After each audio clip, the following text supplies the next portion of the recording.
13h, 17h. Et l'émission, on revient à la Ligue des Champions, un coup toujours avec les quarts de finale aller et les deuxièmes. Oui, il faut toujours qu'on parle du Paris Saint-Germain, donc on continue dans le foot avec le match de ce soir, un petit peu déséquilibré sur le papier. Hein. On va en parler avec Isir qui est supporter de Fenerbahçe, c'est Fenerbahçe Chelsea. Salut Isir. Salut à tous, bonjour.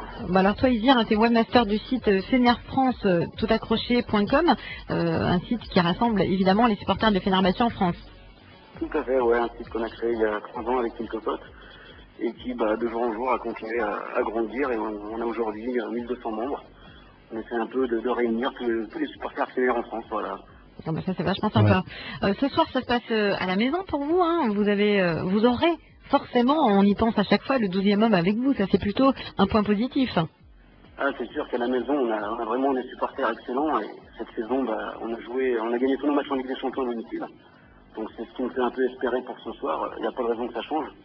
Il faut savoir que depuis 2006, on n'a pas perdu à domicile. Le dernier match c'était passé à Milan et donc ça fait déjà 2 ans, donc ça nous permet d'espérer un peu, on va dire. Ouais, parce que c'est vrai qu'on n'arrête pas de le dire, le Fenerbahçe Chelsea, sur le papier, c'est quand même assez déséquilibré. On donne Fenerbahçe perdant pratiquement partout. Est-ce que tu penses qu'il peut y avoir une surprise? C'est sûr que quand on voit sur le papier Lampard, Shevchenko ou...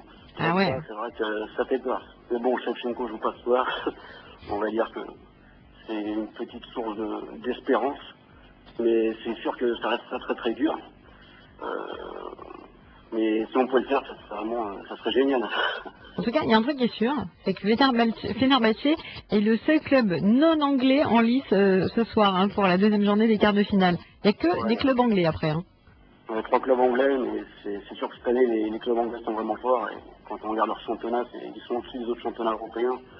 Avec leurs joueurs, tous les stars sont en Angleterre. Et ça fait plaisir qu'il reste au moins un club turc à ce niveau-là, quoi.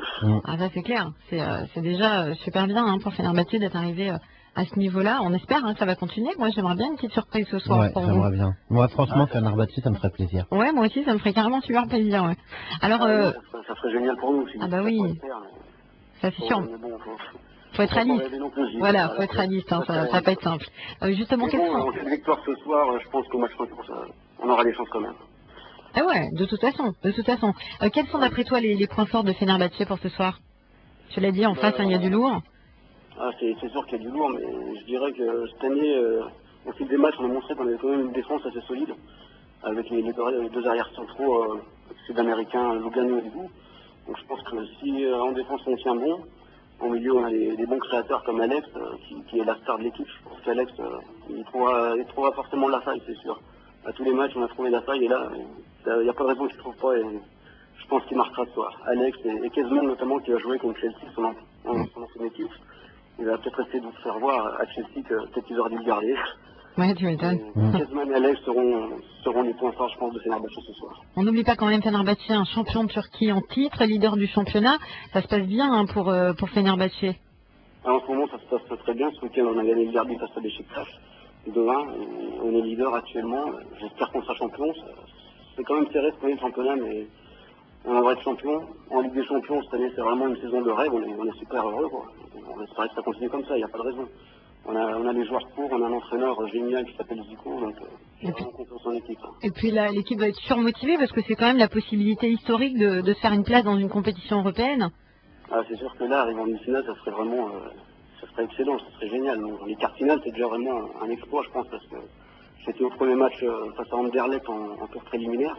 Et c'était pas gagné, on en avait gagné de justesse en Turquie et je me disais on ira pas loin en Ligue des Champions et là on arrive en quart finale, c'est déjà un exploit, je pense. Les demi-finales, ça serait vraiment toute la Turquie qui serait debout, quoi. Et puis il y a un autre point qui peut peut-être jouer en votre faveur, c'est qu'en face il y a un joueur maintenant, depuis le mercato d'hiver, vous le connaissez bien, du côté du Fenerbahçe, c'est Nicolas Anelka. Eh bah oui. Oui, on le connaît très bien, ouais, c'est un joueur que j'apprécie beaucoup. Bon, à Fenerbahçe, on peut pas dire qu'il est très bien joué, il est parti un peu parce qu'il n'était pas très performant, pour l'avouer. Mais c'est vraiment un joueur qu'on respecte en Turquie. Je pense pas qu'il sera sifflé ce soir. Hier, il a un peu revisité le magasin de Fenerbahçe pour s'acheter des maillots, ça nous fait plaisir de le revoir comme ça.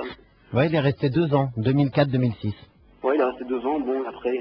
Comme tu l'as dit, hein, les résultats n'étaient pas là, mais il était quand même très apprécié. Ouais. Ah oui, c'est une star planétaire, quoi. C'était le cadeau du président. Mais bon, il n'a pas réussi à marquer les buts qu'il fallait. Et voilà, quoi, il est parti. Et il est parti, et maintenant, ça se passe très bien pour lui. Et voilà, peut-être qu'il regrette qu'en voyant Fenerbahçe à ce niveau-là, il leur dit peut-être que j'aurais dû rester. Mais je pense que ce soir, il va commencer sur la touche. C'est Drogba qui devrait jouer en attaque. Ouais. S'il rentre, je pense que les supporters sauront l'accueillir. Ouais, bah on espère aussi. Un petit pronostic pour ce soir, donc vous comptez un peu sur le Brésilien, votre Brésilien. Voilà, je dirais 1-0 but d'Alex en première mi-temps, je pense. Ouais, bah écoute, c'est ce qu'on vous souhaite du côté de Fenerbahçe. En tout cas, bonne chance pour ce soir et merci d'avoir été avec nous, Idir. Merci beaucoup et tous ceux qui veulent continuer la fête, on les attend sur fenerfrance.com. Fenerfrance, F-E-N-E-R, France, tout accroché.com, voilà pour tous les supporters de Fenerbahçe. Merci beaucoup, Idir, d'avoir été avec nous. Rendez-vous pour la demi-finale. Ouais, je vous le souhaite. Ouais.